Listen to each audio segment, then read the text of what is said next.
Dear students, welcome to T1 academy. So ఈరోజు క్లాస్లో మనం మౌంట్ బాటన్ ప్లాన్ 1947 గురించి చెప్పుకున్నాం. సో ఈ మౌంట్ బాటన్ ఎవరు? So Mountbatten last viceroy to the British India. British ఇండియాకి లాస్ట్ బ్రిటిష్ వైస్రాయ్గా వచ్చినటువంటి వ్యక్తి మౌంట్ బాటన్. మనం ఈ పక్కన ఉన్నటువంటి పిక్చర్లో మౌంట్ బాటన్ని మనం చూడొచ్చు. సో అయితే ఏంటి ఈ 1947లో ఈ మౌంట్ బాటన్ రావడానికి కారణం ఏంటి అని మనం చూసుకున్నట్టయితే, ఈ మౌంట్ బాటన్ ప్లాన్కి ముందు మనకి క్యాబినెట్ మిషన్ ప్లాన్ అన్నది మనం లాస్ట్ క్లాస్లో చెప్పుకున్నాం. క్యాబినెట్ మిషన్ ప్లాన్ అంటే 3 క్యాబినెట్ మెంబర్స్ని Atlee the British prime minister Clement Atlee పంపించడం జరిగింది. సో భారతదేశానికి స్వతంత్రం ఇచ్చిరండి అని చెప్పి. సో అక్కడ ఈ క్యాబినెట్ మిషన్ ఏం చేసింది అంటే, ఈ బ్రిటిష్ ఇండియాని డివైడ్ చేయడం కుదరదు, దీనివల్ల చాలా ప్రాబ్లమ్స్ ఉన్నాయి కాబట్టి యునైటెడ్ ఇండియా అనే కాన్సెప్ట్ని ప్రపోజ్ చేసి సో 2 నేషన్ థియరీని రిజెక్ట్ చేయడం జరిగింది. ఏది? Cabinet mission plan. సో ఇలా రిజెక్ట్ చేసినప్పటికీ ఈ క్యాబినెట్ మిషన్ ప్లాన్ కాన్స్టిట్యూయెంట్ అసెంబ్లీని ఏర్పరిచింది. అలాగే ఇంటర్మ్ గవర్నమెంట్ కూడా ఏర్పడింది. Interim government. సో లాస్ట్ క్లాస్లో మనం చెప్పుకున్నాం, ఇంటర్మ్ గవర్నమెంట్లో కూడా ఇనీషియల్గా ముస్లిం లీగ్ జాయిన్ అవ్వలేదు, కానీ తర్వాత వాళ్ళు జాయిన్ అయ్యారు. సో 9 మెంబర్స్ కాంగ్రెస్ మెంబర్స్ అయితే 5 మెంబర్స్ ఈ ముస్లిం లీగ్ నుంచి 9, 5, 14 మెంబర్స్. సో ఈ ఇంటర్మ్ గవర్నమెంట్ ఫండ్. సో ఒక పక్క ఇంటర్మ్ గవర్నమెంట్ రన్ అవుతుంది, కానీ వాళ్ళు 16th August Muslim League 16th August 1946ని డైరెక్ట్ యాక్షన్ డేని ప్రకటించడం జరిగింది. Direct action day. సో ఈ ఒక పక్క ముస్లిం లీగ్ ఈ ఇంటర్మ్ గవర్నమెంట్లో ఉన్నప్పటికీ ఈ డైరెక్ట్ యాక్షన్ డేని 16th ఆగస్ట్ 1946న ప్రకటించడం వల్ల, ఎవరు? ముస్లిం లీగ్ ప్రకటించడం వల్ల సో భారతదేశంలో చాలా అల్లర్లు జరగడం జరిగింది. చాలా చోట్ల చంపుకోవడం, చంపడం. సో ఈ విధంగా ఈ కమ్యూనల్ వయలెన్స్ అనేది చాలా పీక్ వెళ్ళిపోయింది. సో ఇది it's not a right way. So అంటే ఒక గవర్నమెంట్ అనేది వేరే వాళ్ళ చేతిలో ఈ అడ్మినిస్ట్రేషన్ పెట్టినప్పుడు చాలా సాఫీగా, కూల్గా ఉండేటట్టు పెట్టాలి. అంతేగాని ఎలా పడితే అలా పెట్టి వెళ్ళిపోతే ఏమవుతుంది? బ్రిటిషర్స్కి బ్యాడ్ నేమ్ వస్తుంది. సో కాబట్టి సో లేదు, ఇక్కడ ఎల్లర్లు ఆఫ్ చేయాలి, సో దీని మీద ఏదైనా డెసిషన్ తీసుకోవాలి అని చెప్పి సో క్లెమెంట్ అట్లీ సో ఈ sent a Mountbatten to India as the last British viceroy. So ఈ Clement Attlee, the British prime minister, so he made a declaration. That declaration was called as Attlee's Declaration. Clement Attlee ఒకటి announce చేశాడు. ఎప్పుడు? 20th ఫిబ్రవరి 1947ని. 20th ఫిబ్రవరి 1947 Clement Attlee announced that India would be given independence before June 1948. ఇండియాకి independence మేము ఇస్తున్నాం, స్వతంత్రం ఇస్తున్నాం. ఎప్పటిలోగా? జూన్ 1948 లోపు ఇండిపెండెన్స్ ఇస్తున్నాం. That is the at least declaration in 20th ఫిబ్రవరి 1947 ఫిబ్రవరి 20th. సో ఇది ప్రకటించిన తర్వాత ఈ టాస్క్ కంప్లీట్ చేయడానికి, అంటే జూన్ 1948 లోపు ఇండియాకి ఇండిపెండెన్స్ ఇవ్వడానికి ఈ టాస్క్ కంప్లీట్ చేయడానికి ఒక వ్యక్తిని ఇక్కడ పంపించడం జరిగింది. సో అతనే మౌంట్ బాటన్ అపాయింటెడ్ యాజ్ వైస్రాయ్. ఎవరు? బ్రిటిష్ ప్రైమ్ మినిస్టర్ ఇతన్ని బ్రిటిష్ ఇండియాకి వైస్రాయ్గా అపాయింట్ చేయడం అనేది జరిగింది. సో మౌంట్ బాటన్కి మిగతా వైస్రాయ్లా కాకుండా ఇతనికి ఫుల్ పవర్స్ ఇవ్వడం జరిగింది. Full powers. So Mountbatten had a more powers. So ఇతను ఈ పవర్స్ని యూజ్ చేసుకొని జూన్ 1948 లోపు భారతదేశానికి ఇండిపెండెన్స్ ఇవ్వాలి. సో ఎటువంటి సమస్యలు, గొడవలు లేకుండా క్లియర్గా కంప్లీట్ చేసి రావాలి అన్నది మౌంట్ బాటన్కి క్లెమెంట్ అట్లీ చెప్పినటువంటి విషయం. అండ్ మౌంట్ బాటన్ తర్వాత ఈ కాంగ్రెస్ లీడర్స్తో మాట్లాడి కాంగ్రెస్ లీడర్స్ని ఒప్పించి ఇతను ఏం చెప్తున్నాడంటే మౌంట్ బాటన్ ఎక్కువ మంది జనాభా ఉండే అంటే అధిక మెజారిటీ పాపులేషన్లో అల్ప మెజారిటీతో తక్కువ సంఖ్యలో ఉండే వాళ్ళపైన ఆధిక్యం ఉండకూడదు, అలాగే మైనారిటీ లేదా తక్కువ మెంబర్స్ ఉన్నటువంటి ఒక రిలీజియన్ పైన ఎక్కువ మెంబర్స్ ఉన్నటువంటి రిలీజియన్ ఆధిక్యం చూపకూడదు. సో ఇలాంటివన్నీ చెప్పడం జరిగింది. సో ఇలాంటివి జరగకూడదు. సో ఇవి జరగకుండా ఉండాలంటే డివిజన్ అనేది అనివార్యం. సో భారతదేశాన్ని ఇక్కడ రెండుగా డివైడ్ చేయాలి, బ్రిటిష్ ఇండియాని రెండుగా డివైడ్ చేయాలి, ఇండియా అండ్ పాకిస్తాన్, అప్పుడు ఎటువంటి సమస్యలు ఉండవు అని చెప్పడం జరిగింది. సో చెప్పడం మాత్రమే కాకుండా అతను కాంగ్రెస్ వాళ్ళని కూడా ఒప్పించడం జరిగింది. సో కాంగ్రెస్ వాళ్ళని కూడా సో ఈ డివిజన్కి ఒప్పించడం జరిగింది. అదే మనం ఇంతకు ముందు దాని ముందు ప్లాన్ క్యాబినెట్ మిషన్ ప్లాన్లో చూసుకుంటే వాళ్ళు they rejected the 2 nation theory, but the Mountbatten ఈ proposed the 2 nation theory, India and Pakistan. So the Mountbatten announced the plan. This plan was called as 3rd June plan. So Mountbatten acceptancy పొందిన తర్వాత ఈ కాంగ్రెస్ నుంచి so అతను ఒక ప్లాన్ని తయారు చేశాడు, ఎలా డివిజన్ చేయాలి ఎటువంటి ఇబ్బందులు లేకుండా. That plan was called as Mountbatten plan or you can called as 3rd June plan. So ఈ ప్లాన్ మనకి 3rd June 1947 ఇతని అనౌన్స్ చేయడం అనేది జరిగింది. సో ఈ ప్లాన్లో ముఖ్యమైన ప్రొవిజన్స్ ఏమున్నాయని మనం చూస్తే the British India, the first one, the British India would be divide into Indian union and Pakistan. So British India అనేది ఇండియన్ యూనియన్ అండ్ పాకిస్తాన్ రెండుగా డివైడ్ అవుతుంది. British India would be divide into Indian union and Pakistan. That is the first point. It means what you so ఇక్కడ మీకు అర్థమయ్యేది ఏంటి అంటే what is the difference between the cabinet mission plan and the Mountbatten plan. Cabinet mission plan rejected the 2 nation theory, but whereas the mount baton plan proposed the 2 nation theory. One is rejected and second one, the Mount Batten plan, so proposed the 2 nation theory, Indian Union and Pakistan. Even Gandhi also accepted this. Gandhiji also accepted. ఎందుకంటే ఈ అల్లర్లు ఈ గొడవల్లో humanity అనేది పూర్తిగా చనిపోతుంది, మానవత్వం అనేది మంట కలిసిపోతుంది. సో అలా కలవకుండా ఉండాలి, గొడవలు లేకుండా ఉండాలంటే సో విడిపోవడమే మంచిది అని అతను కూడా చెప్పడం. అంతేకాకుండా రాజప్రతినిధి ఎవరిక్కడ రాజప్రతినిధి మౌంట్ బాటన్. అంటే రాజు ఎవరిని పంపించారు అంటే ప్రైమ్ మినిస్టర్ ఎవరిని పంపించారు, మౌంట్ బాటన్. సో మౌంట్ బాటన్కి కూడా ఇష్టం లేదు ఈ విషయం, ఇలా డివిజన్ చేయడం అనేది. కాకపోతే సో డివిజన్ చేయకుండా ఉంటే ఇలా ఎంతోమంది చనిపోతారు, సో హ్యుమానిటీ అనేదే చనిపోయే పరిస్థితికి వెళ్ళిపోతుంది ఈ దేశంలో. సో కాబట్టి అలా చేయకూడదు అన్నట్టు అతను అనడం జరిగింది. దాన్ని గాంధీజీ కూడా యాక్సెప్ట్ చేయడం అనేది జరిగింది. And the second point, partition of Bengal and Punjab.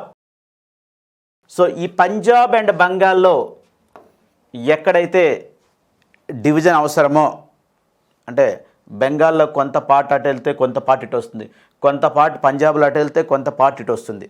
So ఈ partition of Bengal and Punjab అనేది ఎలా చేయాలంటే బేస్డ్ ఆన్ దేర్ లెజిస్లేచర్స్, అంటే రెస్పెక్టివ్ లెజిస్లేచర్స్.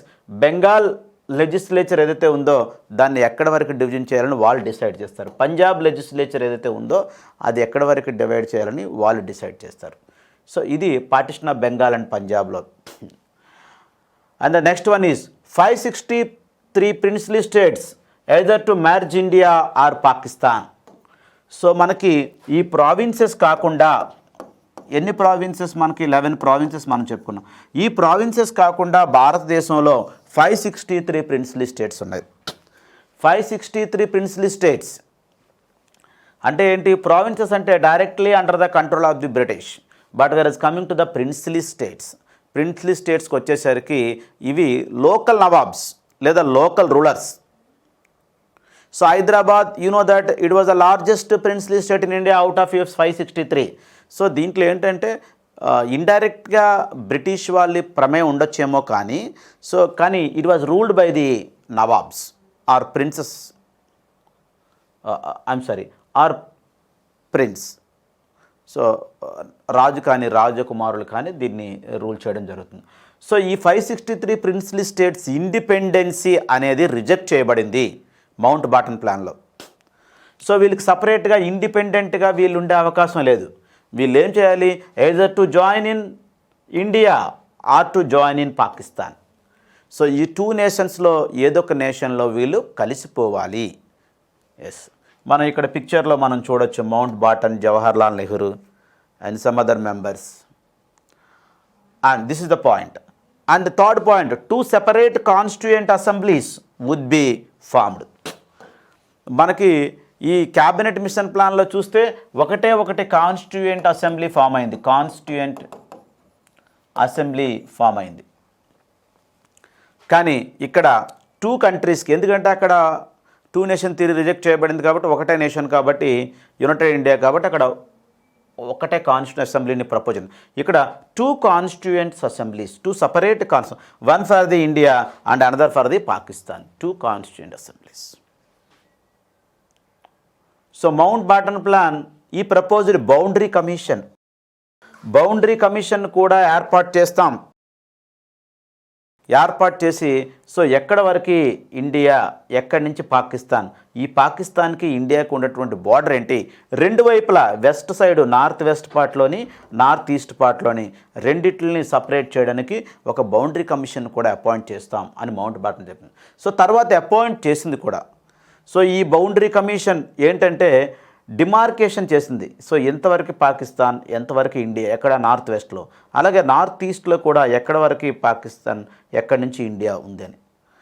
సో ఈ బౌండరీ కమిషన్కి చైర్మన్గా సర్ సిరిల్ రాడ్క్లిఫ్ ఇతన్ని అపాయింట్ చేయడం జరిగింది. ఇతను దగ్గరుండి ఈ ఎటువంటి ఇబ్బందులు లేకుండా, ఎటువంటి గొడవలు లేకుండా ఈ బౌండరీని డిమార్కేట్ చేయడం అనేది జరిగింది. ఈ విధంగా ఒక సిస్టమాటిక్ ప్లానింగ్తో మనం చూసినట్టయితే మౌంట్ బాటన్ ప్లాన్ కనబడుతున్నట్టు మనకు అర్థమవుతుంది. ఎటువంటి అల్లర్లకు తావు ఇవ్వకుండా ఉన్నటువంటిది మనకి ఇక్కడ మనం చూడొచ్చు. ఇకపోతే ఈ మౌంట్ బాటన్ ప్లాన్ ఏదైతే ఉందో, or you can called as 3rd June plan, దీన్ని పార్లమెంట్లో ప్రవేశపెట్టడం జరిగింది. మౌంట్ బాటన్ ప్లాన్ ఎక్కడ ప్రవేశపెట్టడం జరిగింది, పార్లమెంట్లో. సో అతను ఇవన్నీ చెప్పి ఇవి చూసి పార్లమెంట్లో ప్రవేశించింది. So the parliament approved the Mountbatten plan. Parliament approved the Mountbatten plan. This Mountbatten plan made as a India's independence act 1947. ఈ మౌంట్ బాటన్ ప్లానే పార్లమెంట్లో అప్రూవ్ అయిపోయిన తర్వాత ఇది ఇండియాస్ ఇండిపెండెన్స్ యాక్ట్ 1947గా మారింది. బ్రిటిష్ వాళ్ళు భారతదేశంపై చేసినటువంటి చిట్ట చివరి యాక్ట్ ఏదైనా ఉందంటే అది మనకి India's independence act 1947, India's independence act 1947. So ఈ మౌంట్ బాటన్ ప్లానే, ఈ బిల్లే తర్వాత పార్లమెంట్ అప్రూవ్ చెంది ఇండియాస్ ఇండిపెండెన్స్ యాక్ట్గా మనది. సో ఇండియాస్ ఇండిపెండెన్స్ యాక్ట్ 1947 ప్రకారం India was given freedom but divided. So 1947 act ప్రకారం ఇండియా వాజ్ గివెన్ ఫ్రీడమ్, భారతదేశానికి స్వతంత్రం వచ్చింది, ఇచ్చారు ఈ యాక్ట్ ప్రకారం, బట్ డివైడెడ్. సో ఇండియా ఇక్కడ డివైడ్ అయింది. ఎలా డివైడ్ అయింది, India or Indian union and Pakistan.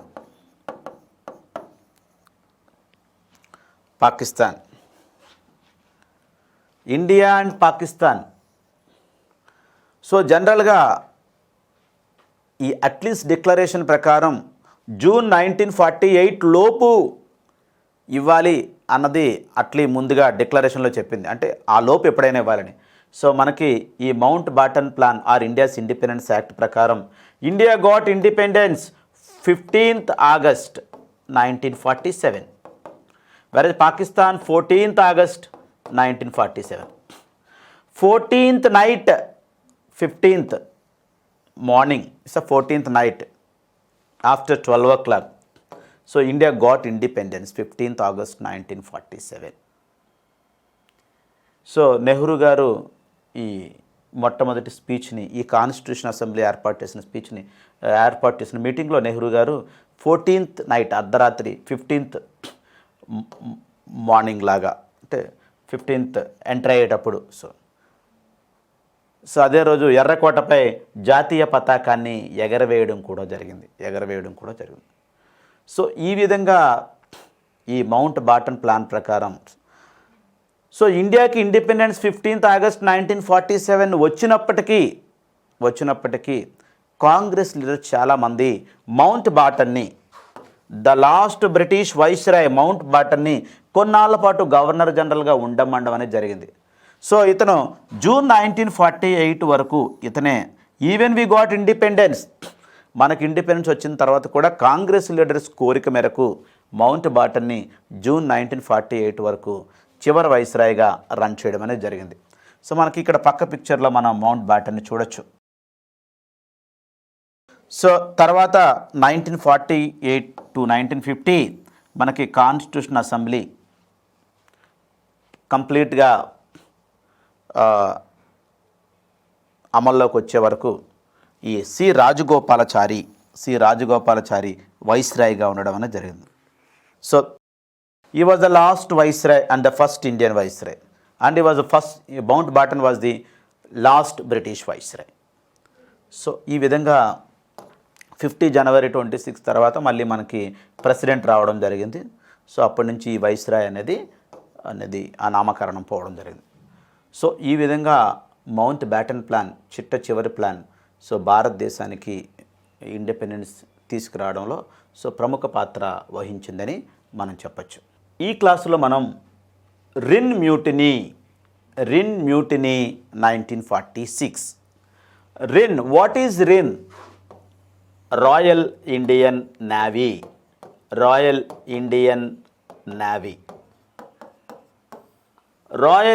Navy భారతదేశంలో బ్రిటిష్ వారి పైన జరిగినటువంటి చివరి వార్ ఏదైనా ఉంది అంటే అది రాయల్ ఇండియన్ నేవీ 1946.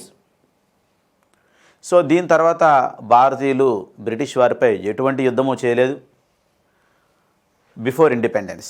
సో ఇదే last royal Indian Navy. So ఈ రాయల్ ఇండియన్ నేవీలో పనిచేసేటటువంటి ఇండియన్స్ బ్రిటిష్ వారిపై తిరుగుబాటు చేయడం జరిగింది. That is called as mutiny, royal Indian navy mutiny in 1946, just before the independence. We got independence in 1947. So 1946లో ఈ fight జరిగింది. అయితే మనం చూసుకున్నట్టయితే RIN, royal Indian Navy in British Army. So ఈ రిన్ ఏదైతే ఉందో Royal Indian Navy, so the British ఆర్మీలో it is a part, British ఆర్మీలో. సో ఇండియన్ సెయిలర్స్ కానీ, ఇండియన్ వర్కర్స్ కానీ, అంటే ఆఫీసర్స్ కాకుండా జనరల్గా ఉండేవాళ్ళు సో ఉంటారు కదా ఈ ఇండియన్స్, వీళ్ళు ఏంటంటే బ్రిటిష్ ఆఫీసర్స్ పైన తిరుగుబాటు చేయడం జరిగింది. నావల్ రేటింగ్స్, ఈ ఇండియన్స్ ఎవరైతే ఉన్నారో ఈ సెయిలర్స్, ఈ నేవీలో పనిచేసే వాళ్ళని రేటింగ్స్ అంటారు. Naval ratings mutinied against British officers. So వీళ్ళు బ్రిటిష్ ఆఫీసర్స్ పైన తిరుగుబాటు చేయడం జరిగింది. సో ఇక్కడ మనకు సెకండ్ పాయింట్ చూస్తే it was the last struggle of Indians against the British. So ఎందుకు చేశారు, ఏంటి, ఎప్పుడు చేశారు అని మనం వివరాల్లోకి వెళ్తే, ఈ రాయల్ ఇండియన్ నేవీ అనేది 18th ఫిబ్రవరి 1946, 18th ఫిబ్రవరి 1946లో ఈ వార్ అనేది స్టార్ట్ చేయడం జరిగింది. ఎవరు? రిన్. ఎక్కడ? ఇన్ బాంబేలో పనిచేసేటటువంటి ఈ తల్వార్ అనే వార్షిప్ పైన, ఈ నావల్ ఎక్కడ ఉంటారు? వార్షిప్ల పైన ఉంటారు, వార్షిప్ల దగ్గర పనిచేస్తుంటారు. తల్వార్ వార్షిప్, ముంబైకి చెందినటువంటి తల్వార్ వార్షిప్ ఇక్కడ ఉన్నటువంటి నావల్ రేటింగ్స్ మొట్టమొదటిగా తిరుగుబాటు చేయడం అనేది జరిగింది. ఎవరి మీద? బ్రిటిష్ ఆఫీసర్స్ పైన. మనకి ఈ పక్క పిక్చర్లో మీరు కొన్ని సంఘటనలు చూడొచ్చు. పోలీసులు అలాగే నావల్ రేటింగ్స్ని మీరు చూడొచ్చు, ఇండియన్ నావల్ రేటింగ్స్. సో అక్కడ చూడొచ్చు ఎలా అని. కొన్ని సన్నివేశాలు ఇక్కడ చిత్రీకరించడం జరిగింది. అయితే ఎందుకు ఈ తల్వార్ వార్షిప్ ఈ ముంబై నుంచి వీళ్ళు తిరుగుబాటు చేశారు, ఎవరిపైన? బ్రిటిష్ ఆఫీసర్స్ పైన ఎందుకు చేశారు అని మనం చూస్తే, they protested against the poor quality of food. The poor quality of food అంటే ఇక్కడ మన బ్రిటిష్ నేవల్ ఆఫీసర్స్ ఎవరున్నారో వాళ్ళకి మేలు రకమైన మంచి ఫుడ్ని అందించడం, ఈ నేవల్ రేటింగ్స్కి తక్కువ క్వాలిటీ ఫుడ్, పూర్ క్వాలిటీ ఫుడ్ని అందించడం. అలాగే రేషియల్ డిస్క్రిమినేషన్ అంటే ఇండియన్స్కి బ్రిటిష్ వాళ్ళకి మధ్య ఈ racial, so white race, black race, ఈ రేషియల్ డిస్క్రిమినేషన్ అనేది. సో ఈ రెండు మేజర్ రీజన్స్. సో దీన్ని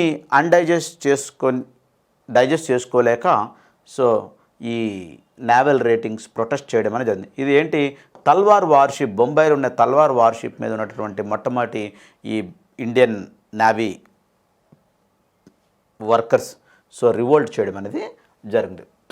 ఎప్పుడు? 18th February 1946.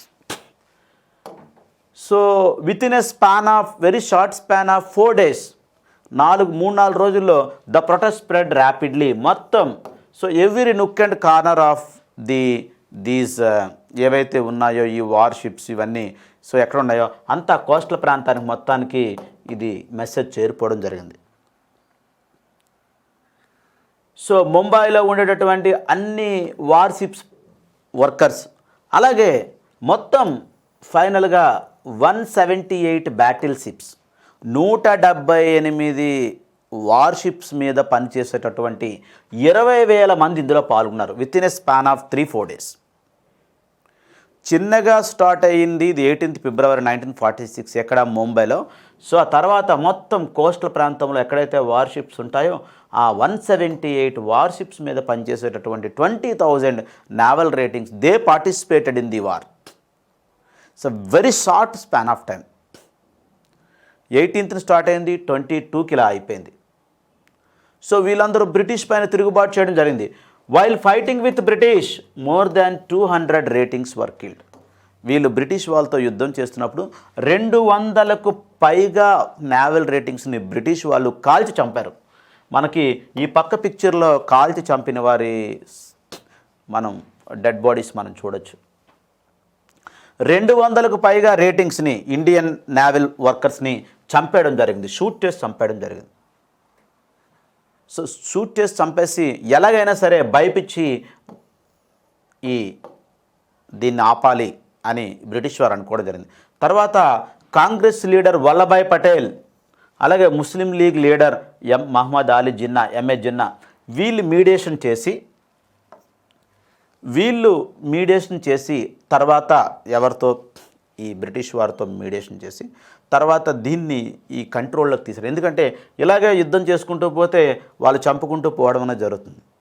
సో వీళ్ళు మీడియేషన్తో ఈ నేవల్ రేటింగ్స్ అనేది తర్వాత ఒప్పుకొని తర్వాత ఈ రిన్ రేటింగ్స్ సరెండర్ అయిపోవడం అనేది జరిగింది. రాయల్ ఇండియన్ నేవీ రేటింగ్స్ ఎవరైతే సేలర్స్ ఉన్నారో వాళ్ళు సరెండర్ అయిపోయారు బ్రిటిష్కి. సో ఇంక మేము వద్దులే కాదనుకుంటున్నామని చెప్పి. ఎప్పుడు? 23rd February 1946. So it was started in 18th February 1946 and it was ended in 23rd February 1946. Within a span of 5 days, it was started and it was ended. Started in 18th and ended on 23. So చివరిగా royal Indian navy ratings surrender to the British. So ఈ విధంగా ఈ RIN mutiny, the last fight against the British was also what happened? Suppressed by the Britishers in 1946. Yes. This is all about the Rin mutiny. Thank you and all the best.